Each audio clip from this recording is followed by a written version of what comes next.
हाँ जी। बाबा कहते हैं बाप दादा चाहे तो कभी भी वापस जा सकते हैं, ये बाप और दादा दोनों के लिए लागू है? अगर है तो कब से लागू है? जिसे हम बाप कहते हैं, बाप कहने से ही परिवार साबित होता है या नहीं होता है? है? होता है। और वो परिवार हद का है, बाप बेहद का है तो परिवार कैसा होगा? बेहद का परिवार है 500 करोड़ का। तो जो 500 करोड़ का बाप है,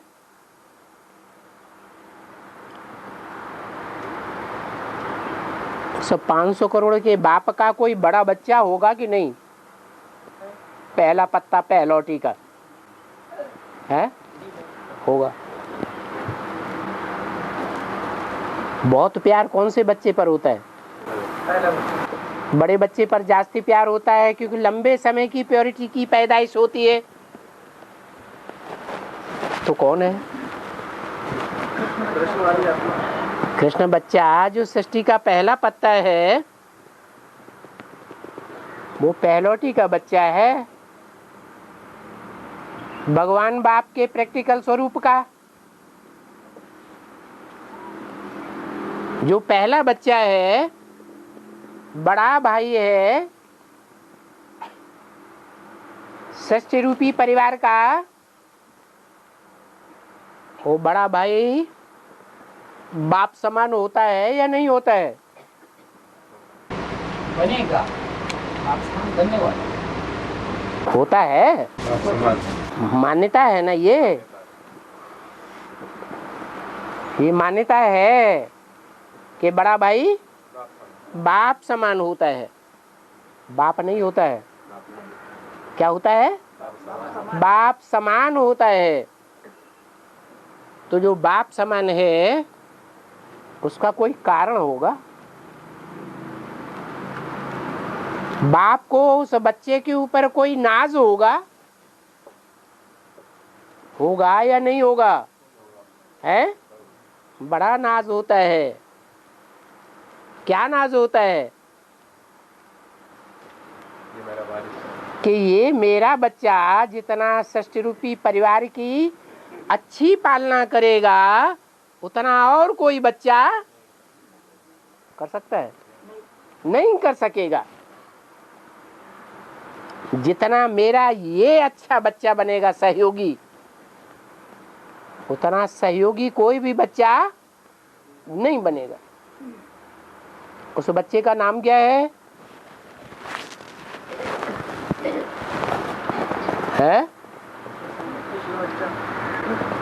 नहीं, कृष्ण तो सतयुग में बनेगा। अभी संगम युग में नाम क्या है?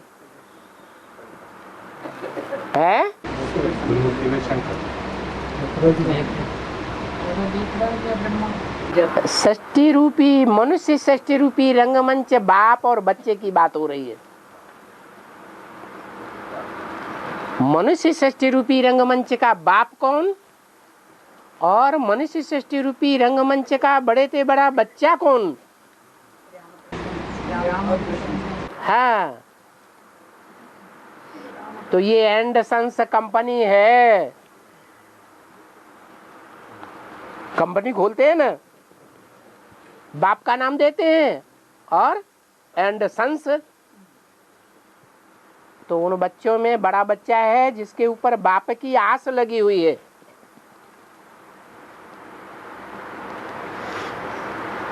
बड़े भाई को दादा कहा जाता है।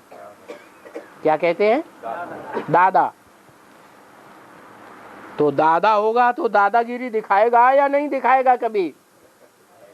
है, दादागिरी भी दिखाने वाला वही बच्चा होता है, क्योंकि दादागिरी देह अभिमान दिखाता है या आत्माभिमानी दिखाता है? देहधारी दिखाता है। तो देहधारी जो भी बच्चे हैं, देह की स्थिति में बहुत विश्वास रखते हैं, उनमें अव्वल नंबर का बच्चा है जिसको रामायण में हनुमान के रूप में या तो राम के साथ सदा सहयोगी के रूप में कौन रहता है? लक्ष्मण के रूप में। और भागवत में और महाभारत में कृष्ण भगवान के सहयोगी कहो, बड़े भाई के रूप में कहो, कौन है? बलराम।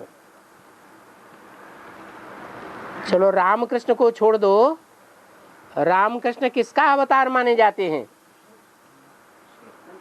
विष्णु का। तो विष्णु लोक में कहो सबसे जास्ती सहयोगी कौन दिखाया है? सदा का सहयोगी, सदा का रक्षक, सदा काल का छत्र छायाधारी अनंतनाग। बलराम किसके अंश थे? किसके स्वरूप थे? शेषनाग के रूप थे। और लक्ष्मण? लक्ष्मण भी शेषनाग का रूप। तो जो सदा का सहयोगी होगा, सदा का रक्षक होगा, उसको सत्ता जास्ती नहीं सौंपी जाएगी, है? सौंपी जाएगी। तो ये मनुष्य सृष्टि का परिवार है। इस परिवार में एक बाप के रूप में है और एक दादा के रूप में है। ये वसुधैव कुटुंबकम के नायक हैं। बाप है बीज और बच्चा बीज नहीं है, क्या है? पत्ता है, पहला पत्ता। इसलिए बाप दादा कहा जाता है। हाँ? बाप दादा का याद प्यार अलग और रूहानी बाप की रूहानी बच्चों को नमस्ते अलग। बाप दादा सर झुकाते हैं, नमन करते हैं, या रूहानी बाप नमन करते हैं? बाप दादा नमन क्यों नहीं करते? कोई मुरली में, अरे हाँ, क्योंकि साथ में देह है, देह का धर्म भी निभाना पड़ता है, देह के संबंध भी निभाने पड़ते हैं। अगर देह के संबंध न निभाए तो सारा उल्टम पलटा हो जाएगा, कोई कंट्रोल नहीं रहेगा। बच्चे बाप को ही जूता मारने लगेंगे, जैसे कलयुग के अंत में होता है। बाप को ही जेल में डालने लगेंगे, जैसे कलयुग के तमो प्रधान स्टेज में होता है।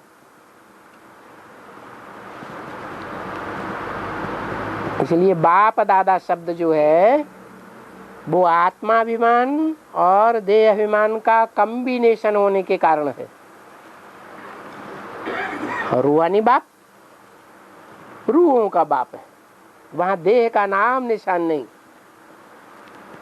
जब हम सब आत्माएं जो मनुष्य सृष्टि रूपी आत्माएं हैं, मानवीय आत्माएं हैं, जब आत्माभिमानी बन जाएंगे, रूह के रूप में स्थिर हो जाएंगे, उस समय रूहानी बाप के बच्चे बन जाएंगे। अभी बच्चे हैं 100% कि कच्चे हैं? अभी तो कच्चे हैं। घड़ी घड़ी देवान आ जाता है। देवान आता है माने देह अभिमानी के प्रभाव में है, रावण के प्रभाव में है। अभी हम रावण की प्रजा हैं। क्या? किसकी प्रजा है? किससे प्रभावित हो जाते हैं? रावण से प्रभावित हो जाते हैं। अगर रावण से प्रभावित न हो तब कहे रूहानी बच्चे हैं। और बाबा अभी बाबा ने अभी मुझे बताया था अभी कि एक को छोड़ के बाकी सभी भक्त बनते हैं। तो भक्त माने भागने वाले, इसको छोड़ा उसके पीछे भागे, उसको छोड़ा उसके पीछे भागे, उसको छोड़ा उसके पीछे भागे, भागते ही रहते हैं। अभी भी कोई छाती ठोक के कहेगा कि हमको बाप के ऊपर 100% पूरा निश्चय हो गया, अब हमारी बुद्धि कहीं नहीं भागेगी। अरे माया बुद्धि को भगाती है कि नहीं भगाती है? तो भगत है कि नहीं? हाँ बोलो। वो आत्मा द्वापर से शिव की भक्ति करती है ना, स्वतंत्र का द्वापर से। द्वापर के आदि में द्वापर के आदि राजा विक्रमादित्य की भक्ति करती है कि उसका गुरु बन के बैठती है। विक्रमादित्य का गुरु बन के बैठे। मतलब क्या है? वो होती है गुरु। और स्नेह का और प्रेम का अंदर क्या है? स्नेह और प्रेम का अंदर क्या है? स्नेह का और प्रेम का अंतर क्या है? प्रेम और स्नेह है।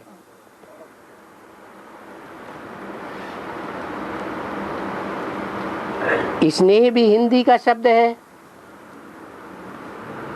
नेह से ही स्नेह बना है। नेह माने प्यार, स्नेह माने इसे एक से प्यार। दुनिया में भी स्नेह करते हैं तो एक से ही कर लेते हैं, एक में ही बुद्धि जाती है, फिर इधर उधर बुद्धि भागती नहीं है। प्रेम में भी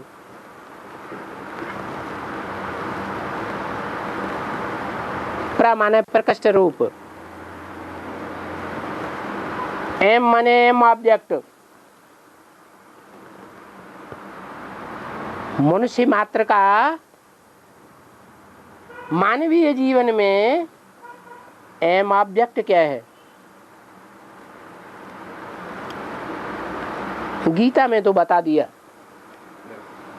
यस्य सर्वे समारंभा काम संकल्प वर्जिता। जिसके दुनिया के सारे कार्य काम विकार के संकल्प से रहित हो, वो आत्मिक स्थिति वाली आत्मा है। बाकी सब देह अभिमानी। तो हम आत्माभिमानी हैं या देह अभिमानी मनुष्य हैं? क्या है? हैं? आत्माभिमानी है? नहीं, अभी नहीं, बनना है। अभी क्या है? देह अभिमानी मनुष्य है। मन भागता रहता है, मानो मनुष्य है। मन के ऊपर कंट्रोल नहीं है। मन के ऊपर कंट्रोल नहीं है, इसका मतलब ये हुआ कि हमारा एम ऑब्जेक्ट अभी क्या है? जो भी हम काम दुनिया में करते हैं उसका एम ऑब्जेक्ट क्या होता है?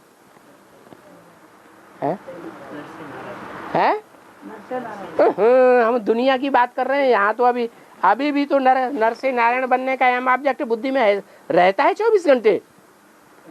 है 24 घंटे नारायण बनने का एम ऑब्जेक्ट जिसकी बुद्धि में होगा तो नारायण का धंधा पकड़ेगा या दुनियावी धंधे पकड़ेगा?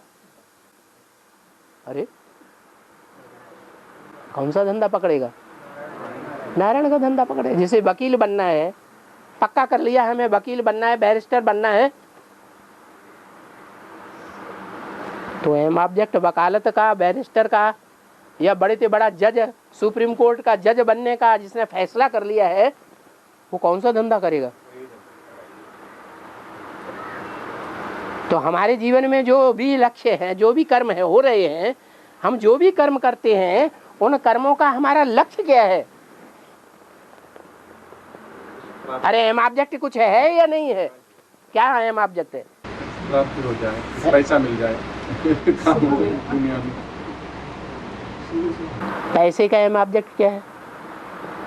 पद पद। पद मिल जाए, पद अलग बात है, पैसा अलग बात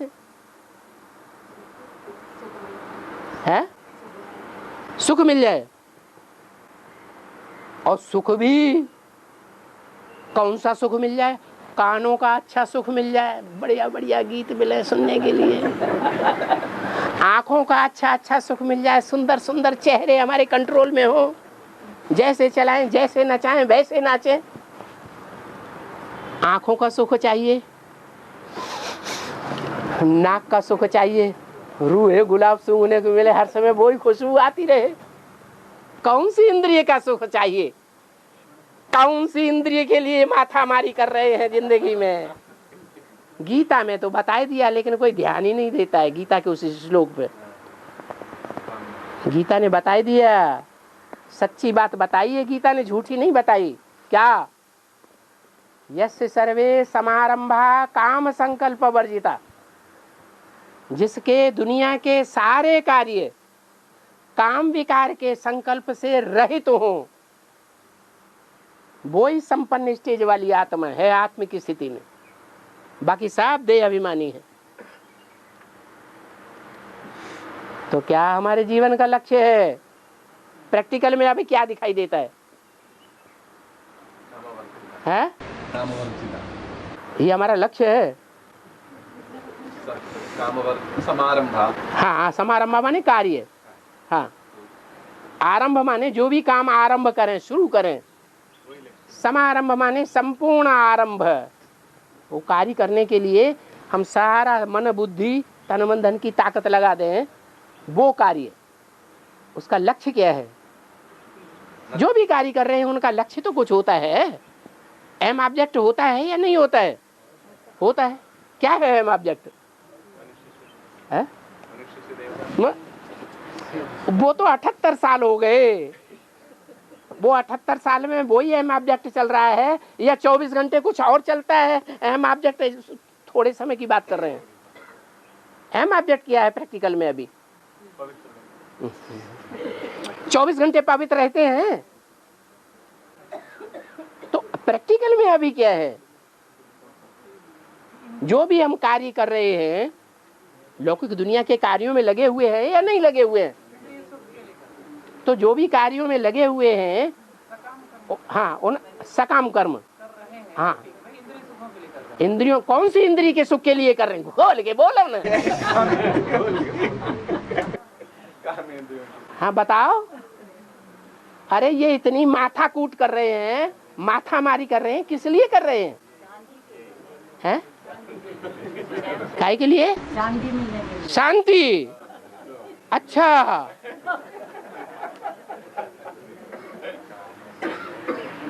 इंद्रियां शांत हो गई हैं? इंद्रियां शांत हुई हैं कुछ? अरे कोई भी इंद्रिय शांत हुई नहीं हुई। तो जो भी कर्म कर रहे हैं, आखिर किस लिए ये माथा कूट कर रहे हैं जिंदगी में? पेट पूर्ति हैं? पेट पूर्ति के लिए। बाबा तो गारंटी दे रहे हैं कि मेरी सेवा में लगे रहने वाले बच्चे पेट पूर्ति की उन्हें चिंता ही नहीं। योगक्षेमं वहाम्यहम्, उनकी पूर्ति मैं करूंगा। फिर क्यों कहते हो पेट पेट पेट पेट? लौकिक ही पेट है। जो अपने जीवन में सरेंडर हो गए, वो लौकिक पेट की पूर्ति के लिए कोई धंधा कर रहे हैं? नहीं कर रहे। तो आपका आप ज्यादा पेटू ब्राह्मण है क्या? काहे के लिए कर रहे हैं? ज्ञान मार्ग के लिए कर रहे हैं।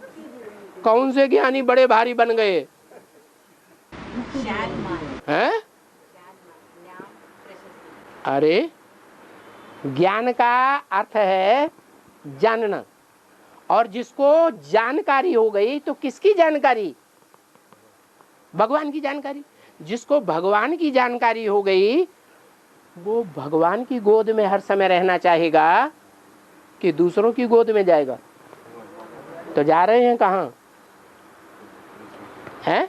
दूसरों की गोद में जा रहे हैं। दूसरों की गोद में जा रहे हैं या दूसरों को अपनी गोद में ले रहे हैं? बाल बच्चों को गोद में लेते हैं ना, तो फिर हमारा एम ऑब्जेक्ट क्या है?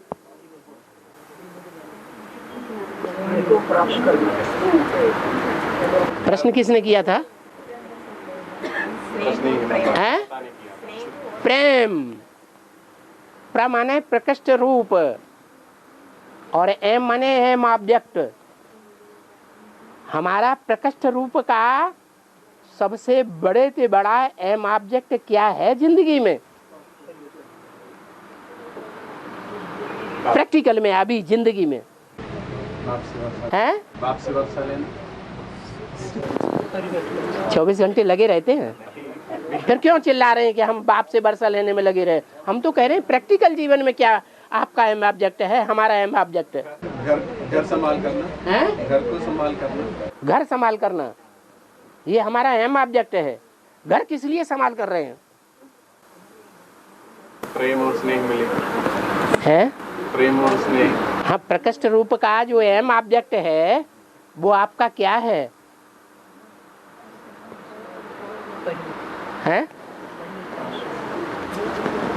अरे अपने जीवन में जब नौजवान हैं तो एम ऑब्जेक्ट है कि हम काम इंद्रिय का सुख भोगें, कोई दूसरा तो नहीं होता है। जब बुढ़े हो जाते हैं तो अपनी इंद्रियां तो शीतल हो जाती हैं, तब एम ऑब्जेक्ट क्या उनकी बुद्धि में से काम विकार के संकल्प उड़ जाते हैं क्या और बढ़ जाते हैं? बाबा ने क्या बोला, 70 साल के बुढ़ों को भी काम विकार की आग लगी रहती है। तो बुढ़े हो जाने के बाद भी बाल बच्चों के सुख के लिए मरते हैं, इंद्रियों के सुख के लिए एम ऑब्जेक्ट रहता है कि धन कमा कमा के रख जाएं इतना जो हमारे बाल बच्चे, जो जिंदगी में हमने सुख भोगा है वो सुख ये बच्चे भी भोगें। बाढ़ में जाए स्वर्ग, पहले यहां तो देखें। तो एम ऑब्जेक्ट क्या रहता है? अरे एम ऑब्जेक्ट क्या है? पैसा भी किस लिए? बाल बच्चों को पोषण करना है ना। हाँ, अभी तक अपना पोषण किया, अपनी इंद्रियों का पोषण किया, अपने इंद्रियों की सुख की लब्धि ली, भले उसमें कोई मुख्य इंद्रिय भी रही हो, वो हम बात नहीं करना चाहते। दूसरा, अब बूढ़े हो गए तो बाल बच्चों का तो मिले, माना देह, हम देहधारी हैं तो देह के जो बच्चे हैं उनकी तरफ बुद्धि जाती है कि नहीं जाती है? तो एम ऑब्जेक्ट क्या हुआ? प्रकृष्ट रूप का एम ऑब्जेक्ट है काम विकार का सुख लेना अथवा अपने बच्चों को देना, उसको कहते हैं प्रेम। लेकिन ये ईश्वरीय ज्ञान नहीं है। जो ईश्वरीय ज्ञान है उसका प्रकृष्ट रूप से एम ऑब्जेक्ट क्या है? खुद की देह का सुख लेना, देह की इंद्रियों का सुख लेना, देह के बच्चों को सुख देना, या भगवान का सुख लेना। बस वो है सच्चा प्रेम और वो है झूठा प्रेम। झूठा इसलिए है कि आज मेरा मेरा मेरा मेरा कर रहे हैं, कल ऐसी परिस्थिति आने वाली है जिनको हम मेरा मेरा कहते हैं वो हमारी बात बिल्कुल नहीं मानेंगे। जैसे औरंगजेब ने शाहजहां को ट्रीट किया, ऐसे करने लग पड़ेंगे। तब वो प्रेमी है कि उल्टे हैं? तब क्या हो जाएगा? उल्टा हो जाएगा। तो वो प्रेम प्रेम है या उल्टा हो गया? नर चाहत कुछ और है और होवत है कुछ और। प्रेम और स्नेह अर्थ जान लिया है? आज की दुनिया में जिसे प्रेम प्रेम कहते हैं वो प्रेम है ही नहीं। स्नेह फिर भी अच्छी चीज है, इसमें नेह रखो। इस माने नजदीक का है या दूर का है? उस और इस क्या अंतर है? इस माने नजदीक या दूर? नजदीक। और उस माने दूर। इस माने आत्मा नजदीक है, इसमें नेह रखो। आत्म की स्थिति में प्यार रहे वो बस सच्चा स्नेह है। और बाबा मैंने जो पूछा था बाप दादा का स्पष्टीकरण, सोच सोच के पूछ लो, कोई चिंता नहीं है। बाप दादा का स्पष्टीकरण नहीं पूछा हैं? बाप दादा का स्पष्टीकरण नहीं पूछा था। हाँ, ये पूछा था, हाँ। बाप दादा चाहे तो वापस जा सकते हैं। हाँ हाँ, तो वो बात, वही बात का जवाब है कि बाप और उसके साथ दादा भी जुड़ा हुआ है। कभी भी वापस जा सकते हैं। हाँ, बाप और दादा जब चाहे तो वापस जा सकते हैं। इसका मतलब ये हुआ कि बाप इतना सशक्त है, बाप कि बेटे को भी जबरदस्ती मारपीट के भी वापस ले जा सकता है। ले जाने के लिए जबरदस्ती कर सकता है या नहीं कर सकता है? हैं? कर सकता है। लेकिन बाप ऐसा करता है? बाप का तो नियम है स्वतंत्र रहो और स्वतंत्र रहने दो। स्वतंत्र का मतलब अपनी आत्मा के तंत्र में रहने दो। और आत्मा जब तक बुद्धि में बैठे नहीं बात, तब तक मानेगी। कृष्ण की आत्मा में जब तक पूरी बात बुद्धि में नहीं बैठेगी, मन बुद्धि में, मन बुद्धि माने आत्मा, तब तक वो बात मानेगा? नहीं मानेगा। नहीं मानेगा और हमने जबरदस्ती कर दी तो हिंसा है या अहिंसा? बाप तो अहिंसक है। अहिंसा देवी देवता परमो धर्म की स्थापना करने वाला है। तो इसलिए एक नियम कानून बनाया हुआ है। इसलिए वापस नहीं जा सकता बिना बच्चे को सहमति के। और केरला में 4 मंदिर है, राम, भरत, लक्ष्मण और शत्रुघ्न। भरत लक्ष्मण शत्रुघ्न बाबा से बनाया हुआ स्वर्ग की विनाश करने में निमित्त बनता है ना। फिर भी उनकी पूजा करते हैं भक्त लोग। एक ही दिन में चारों मंदिर में एक ही दिन में दर्शन करने के लिए जाते हैं। क्यों है बाबा? पूजा का कनेक्शन किस बात से है? पवित्रता। पवित्रता से कनेक्शन है। और जो पवित्रता है वो नंबरवार होगी चारों में या एक जैसी पवित्रता होगी? नंबरवार पवित्रता है। तो जैसी जिसकी पवित्रता वैसा उसको पद दिया गया है भक्ति मार्ग में। क्या? राम की पवित्रता है तो सिंहासन पर बैठा हुआ है। लक्ष्मण की पवित्रता है तो छत्र छाया लिए हुए खड़ा है। शेषनाग का अवतार बन जिसे माना जाता है। फिर रहा भरत और शत्रुघ्न। भरत क्या करता है? पंखा ढिलाता है, चमर ढुलाता है, मक्खी मच्छर को नजदीक नहीं आने देता। तो चमर ढुलाने का काम भरत का। और शत्रुघ्न है पांव धोता है। ये पांव धोना क्या है? पांव में मिट्टी लगती है या नहीं लगती है? मिट्टी माने देवहानि की मिट्टी को धोने वाला है। सबसे बड़ा शत्रु कौन है मनुष्य का? है देवहानि। देवहानि की मिट्टी को धोता है वो। इसलिए दिखाया गया है पांव धोते हुए। और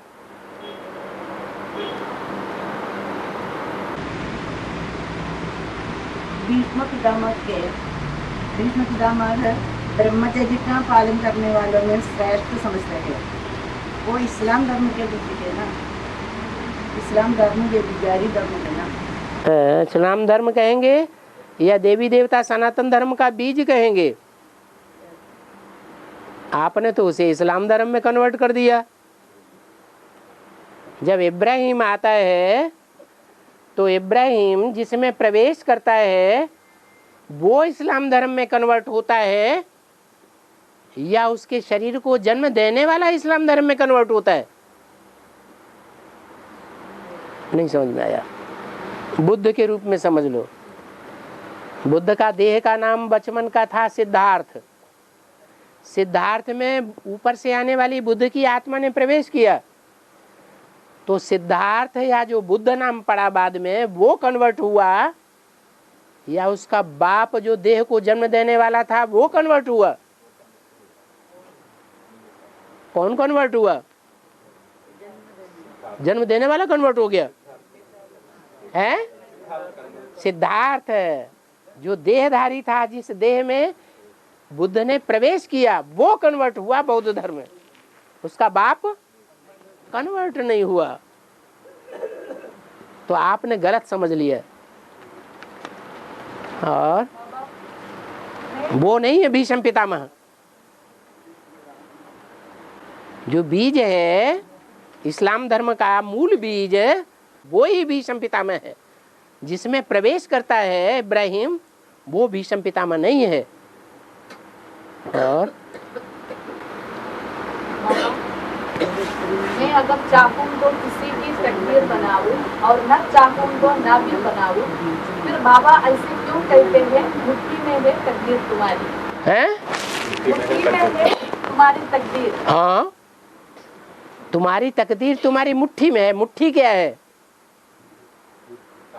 मुट्ठी माने क्या? इसमें मुट्ठी, ये मुट्ठी में है, ये मुट्ठी में है तकदीर। कहाँ है? मुट्ठी माने ऐसे बंद, मुट्ठी खोल दो तो दिखाई पड़ना चाहिए। मुट्ठी का मतलब क्या हुआ? मुट्ठी माने हाथ। क्या? एक होता है भरतू हाथ, एक होता है खाली हाथ। हाथ माने बुद्धि। जैसे बुद्धि से कोई बात कैच की जाती है, ऐसे हाथ से भी कुछ कैच किया जाता है। तो हाथ भी कैच करने का काम करता है और बुद्धि भी बात को पकड़ने का काम करती है।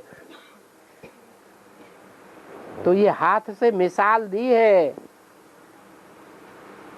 मुट्ठी में है तकदीर तुम्हारी। ये तुम्हारी तकदीर तुम्हारी इस मुट्ठी में नहीं। कौन सी मुट्ठी में?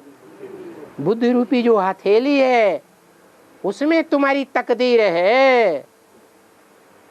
उस मुट्ठी को अच्छी तरह से बंद करके रखो, ताकि तुम्हारी तकदीर तुम्हारे हाथ से निकल न जाए।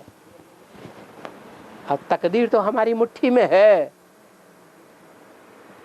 तो जब तक बाप बुद्धि में, बुद्धि रूपी मुट्ठी में है, तब तक हमारी तकदीर है कि बाप बुद्धि में से निकल जाएगा तो भी तकदीर मुट्ठी में रहेगी।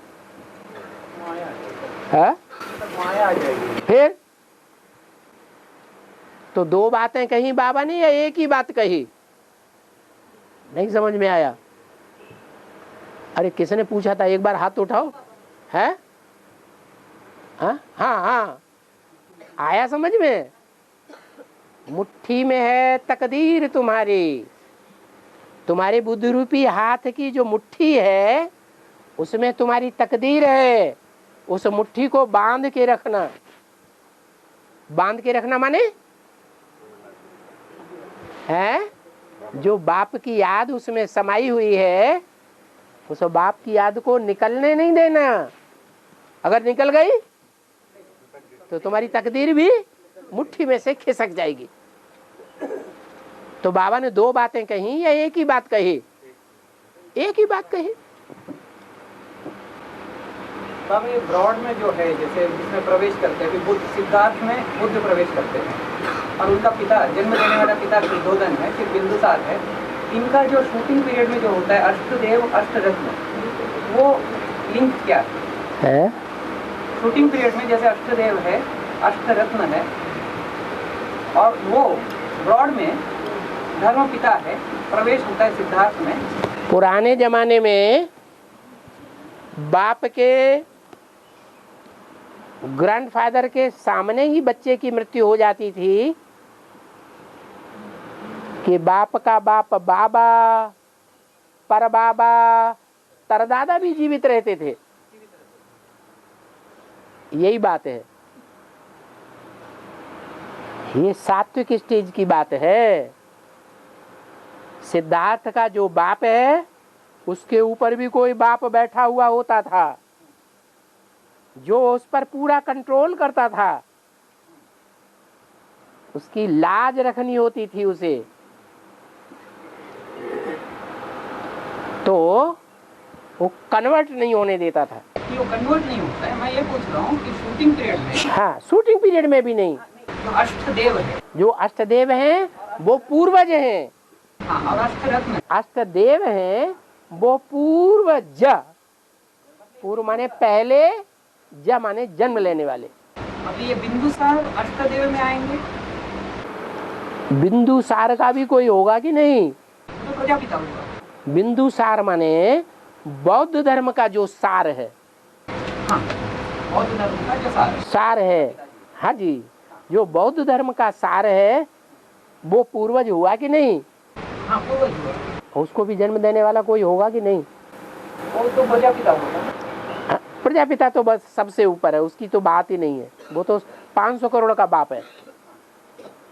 जो 8 हैं, 8 धर्म, सूर्यवंश है, चंद्रवंश है, वो नहीं, चंद्रवंश है, इस्लाम वंश है, बौद्धि, क्रिश्चियन, सन्यासी, मुस्लिम और सिख और आर्य समाज, ये सब आस्तिक की कोटि में है।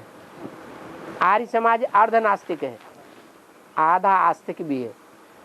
इसलिए 8 ही भगवान से कुछ प्राप्ति करने वाले हैं, तो 8 के ही बीज हैं। उनमें से जो आर्य समाजी है वो पुखराज है, उसकी कोई क्या वैल्यू नहीं है, बाकी की वैल्यू है। इसलिए 9 रत्न गाए हुए हैं। बिंदुसार 9 रत्नों में, हाँ, वो किसका सार है? बुद्ध धर्म का सार। बुद्ध धर्म का सार है, लेकिन उसका भी कोई है। हाँ, उसका अष्टदेव होगा ना। हाँ जी, हाँ जी। वो कौन है? वो अभी डिक्लेयर नहीं हुआ। अरे डिक्लेयर अभी हुए ही नहीं, कुछ तो डिक्लेयर हुए हाँ, कुछ नहीं। और कुछ हुए, आगे चल के जो रह गए हैं वो भी हो जाएंगे। और हाँ, शिव पुराण में 16 हैं, शिव पुराण में 16 अशुद्धियाँ गाते हैं। इसका बेहद 16 अशुद्धियाँ, अशुद्धियाँ। हाँ जी, इसका बेहद जो अष्टदेव हैं वो और धर्मों में कन्वर्ट होकर के अशुद्ध बनते हैं या नहीं बनते आखिरी जन्म में, हैं? आखिरी जन्म में बनते हैं। आखिरी जन्म में अशुद्ध बनते हैं या नहीं बनते हैं? हैं? आखिरी जन्म में बनते हैं। अशुद्ध बनते हैं। तो मूल रूप में अशुद्ध बनने वाले कौन हुए? वो ही 8, और 8 के साथ वो सूर्यवंशी हैं, प्रवृत्ति मार्ग के हैं या निवृत्ति मार्ग के हैं? प्रवृत्ति मार्ग के हैं, तो उनकी सहयोगी स्त्रियों को भी लेना पड़ेगा कि नहीं? तो 8 और 8 कितने हुए? 16 अशुद्धियां हैं। और बाबा मुरली देने पर हैं? बाबा हाँ, गीता की सार हिंदी में देता है। है?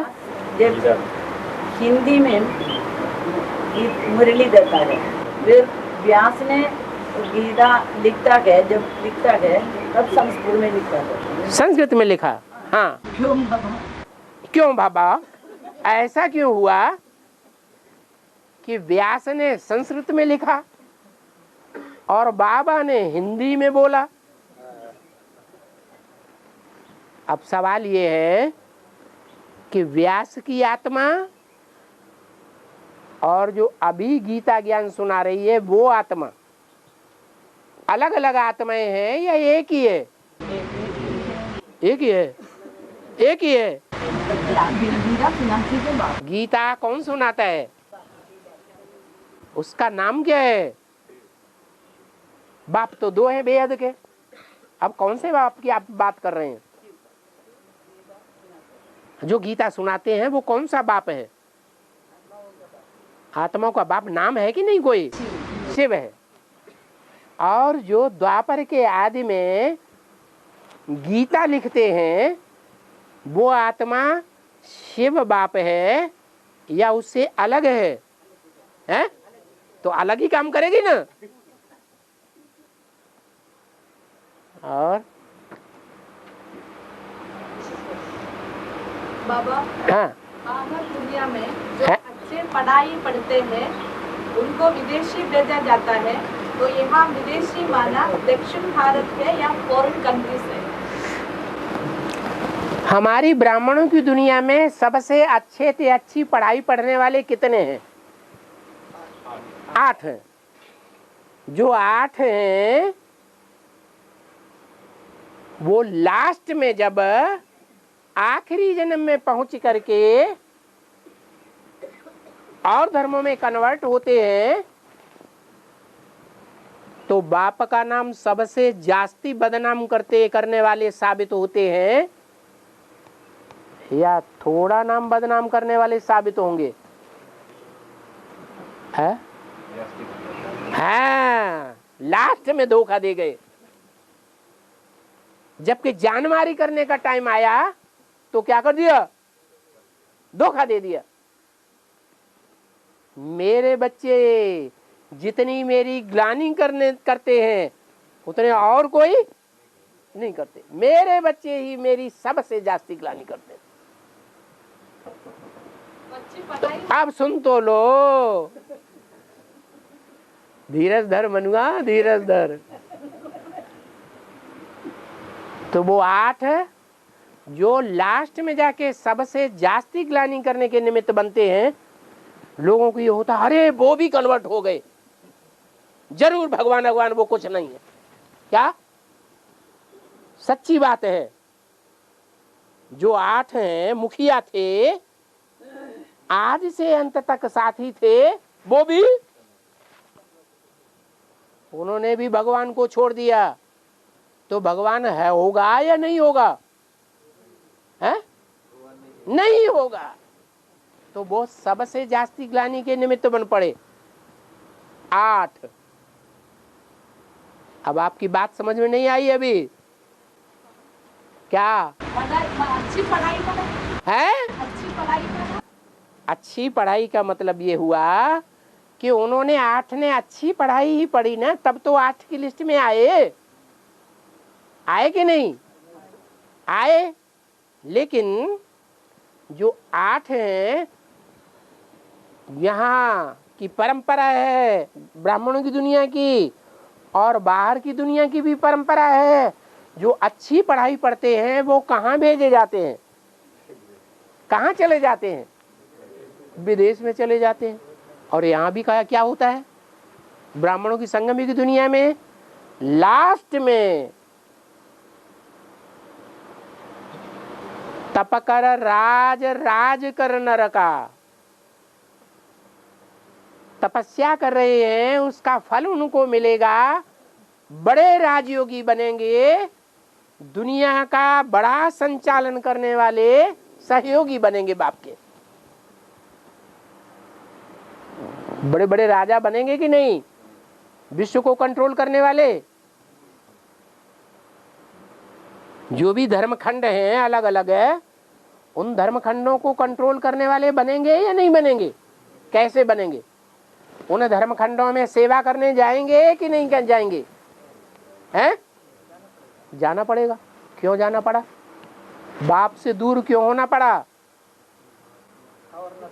हैं? हाँ, कुछ न कुछ है।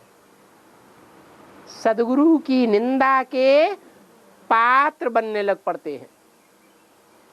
इसलिए हिंदुओं में ये खास गायन है, क्या?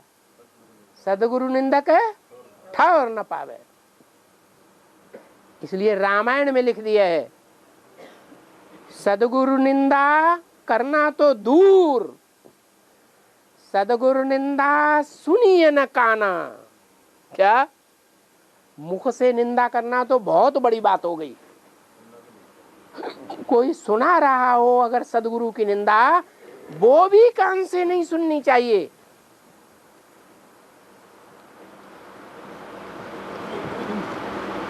इसलिए ये गायन है। सिख धर्म में भी है मान्यता, सदगुरु निंदक ठौर न पावे। कौन सा ठौर? वो तो भक्ति मार्ग वाले बड़े बड़े गुरु लोग बोल देते हैं, सदगुरु निंदक ठौर न पावे। अरे वो तो अपना घर बार ठौर पहले ही छोड़ करके आए हैं, राजाई वाजाई सब छोड़ करके आते हैं, उनके पास कौन सा ठौर है?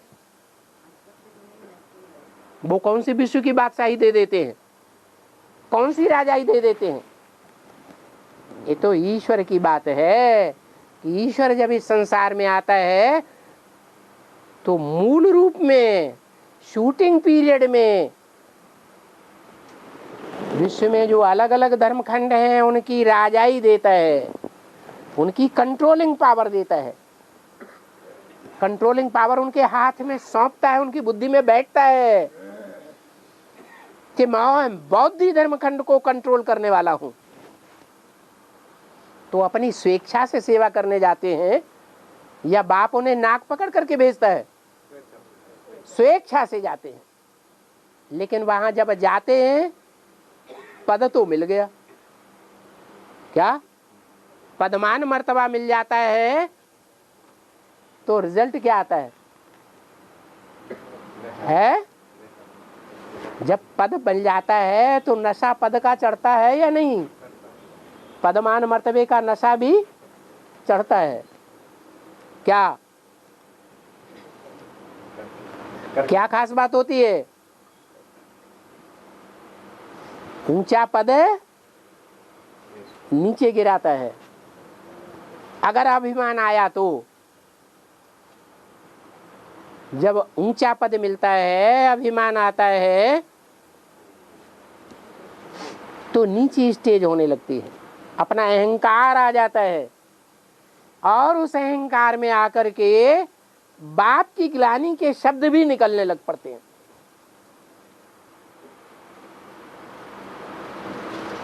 मैं ऊंचा वो नीचा, मैंने जो करके दिखाया वो और कोई नहीं करके दिखा सकता। तो यहीं से नीचे गिरना शुरू हो जाता है।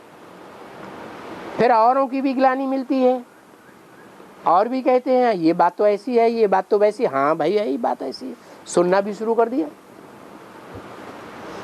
तो ये रिजल्ट आता है कि तपस्या करते हैं तो पद मिलता है, तपस्या का फल जरूर मिलता है।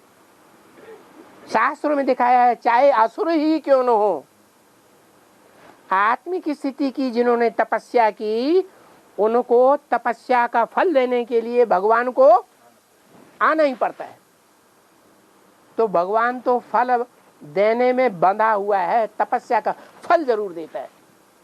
क्या तपस्या बताई? आत्मिक स्थिति। और जिनको तपस्या का फल राजाई मिलती है, राजयोग का फल मिलता है, वो अहंकार जरूर उनको पैदा होता है। तप कर राज, राज कर नरका, फिर वो नीचे गिरते हैं। जो नीचे गिरते हैं तो गिरते गिरते गिरते गिरते कहाँ के कहाँ पाताल लोगों पहुंच जाते हैं।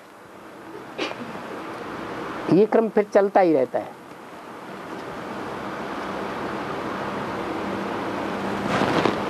क्या पूछा था? हाँ क्या पूछा? अच्छी पढ़ाई। हाँ नहीं समझा। अच्छी पढ़ाई पढ़ने वाले विदेश में क्यों भेजे जाते हैं? ब्राह्मणों की दुनिया में भी विदेश में भेजे जा रहे हैं। लक्ष्मी जैसों को कहाँ भेजा गया है? कहाँ भेजा गया? अफ्रीका में भेजा गया। काले काले मुस्टंडे, गोरे गोरे, वो गोरे गोरे नहीं, काले काले मुस्टंडे, छोटे छोटे, नाटे नाटे, चेहरा कैसा लगता है? भयंकर भयंकर। ऐसों के देश में भेजा जाता है। और चलो वो तो लक्ष्मी की बात हो गई। और नारायण के पाठधारी को कहाँ भेजा जाता? दक्षिण भारत में कि उत्तर भारत में? हैं? दक्षिण भारत में क्यों? दक्षिण भारत तो भारत का विदेश है। कहाँ भेजा गया? विदेश में। बाप विदेशी बन करके आए हैं। मुरली में बोल दिया। अगर विदेशी बन करके ना आता तुम बच्चों से मिल भी ना पाता। तो बाप भी विदेशी बनकर, अब माँ बाप जो अच्छे पुरुषार्थी हैं उनको ही विदेश में डाला जाता है, तो दूसरे जो अच्छे पाठधारी हैं अष्टदेव, उनको नहीं डाला जाएगा, उनको भी डाला जाता है। और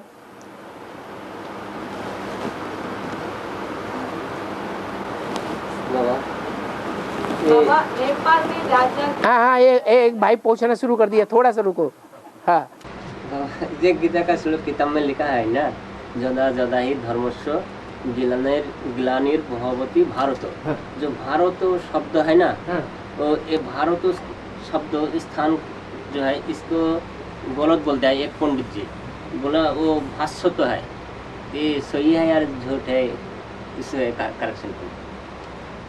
जो नास्तिक होते हैं उनको धार्मिक कहा जाएगा, या जो आस्तिक होंगे उनको धार्मिक कहा जाएगा?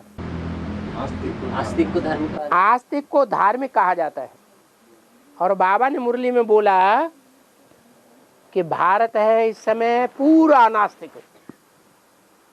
क्या भारत इस समय क्या है? पूरा नास्तिक। पूरा नास्तिक माने, आस्तिक माने क्या?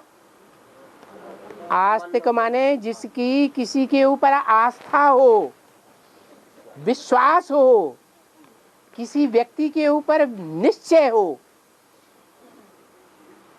उसको कहते हैं आस्तिक। क्या? आस माने टिका हुआ, बैठा हुआ। जिसकी किसी के ऊपर निश्चय ही नहीं, विश्वास ही नहीं, सबके ऊपर अविश्वास है। इस दुनिया में कोई ऐसा व्यक्ति नहीं दिखाई पड़ता जिसके ऊपर विश्वास किया जाए, भगवान जिसको माना जाए, तो वो आस्तिक है या नास्तिक? नास्तिक। धार्मिक है या अधार्मिक है? तो भारत इस समय पूरा नास्तिक है। किसी के ऊपर आस्था है? लक्ष्मी के ऊपर आस्था है? लक्ष्मी के ऊपर विश्वास नहीं है? विश्वास है। विश्वास है। अगर विश्वास होता तो लक्ष्मी की जाके बात माने।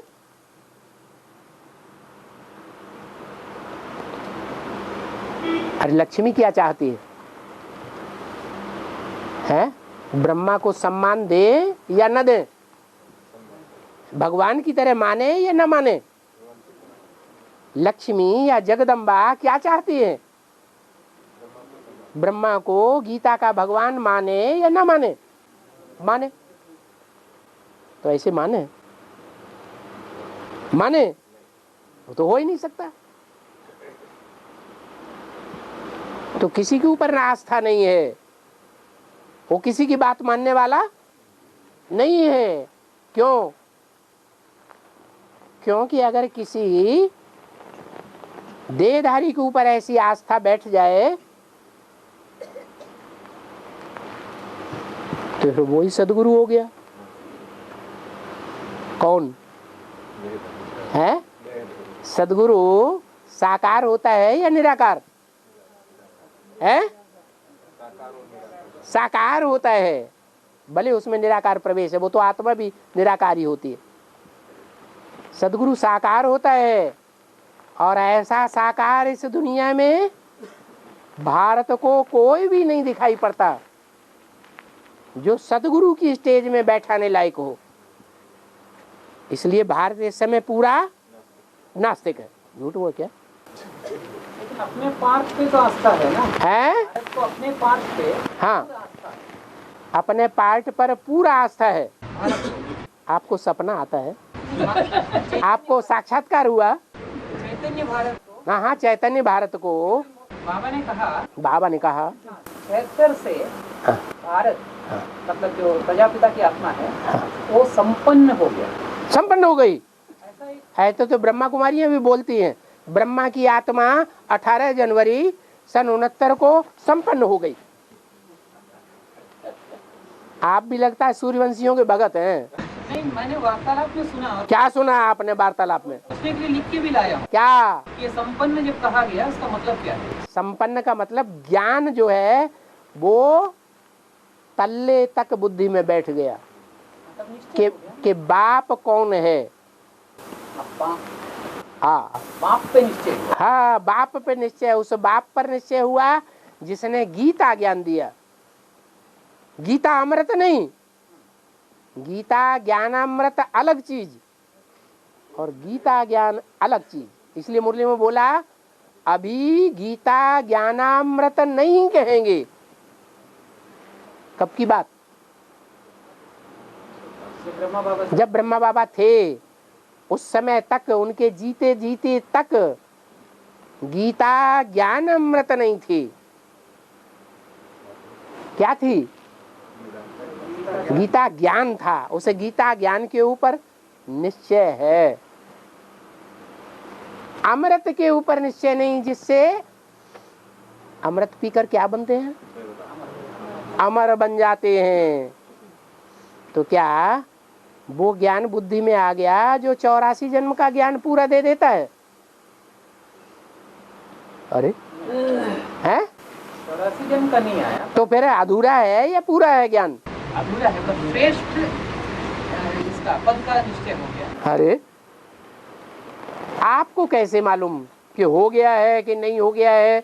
आप तो अनुमान लगा रहे हैं।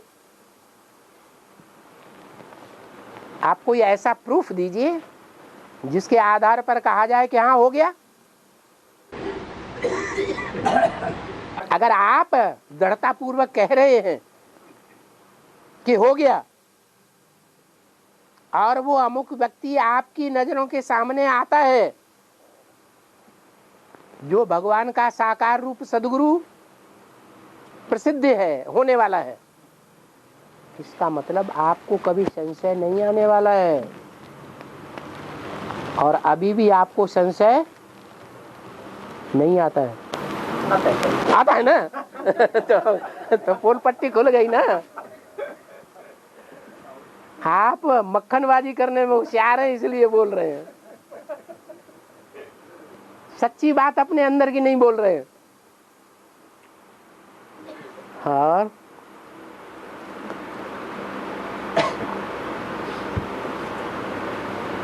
देर तो नहीं हो रही है, गाड़ी वाड़ी नहीं मिलेगी फिर। बाबा ये जो ज्ञान है, जो ज्ञान है, अब आप तो कुमार हैं, आप तो कहीं भी डोले डोले रहेंगे रात में। ये इतने सब बांधेली माताएं बैठी, इनका ख्याल नहीं करोगे? है? जाने दो, टाइम हो गया।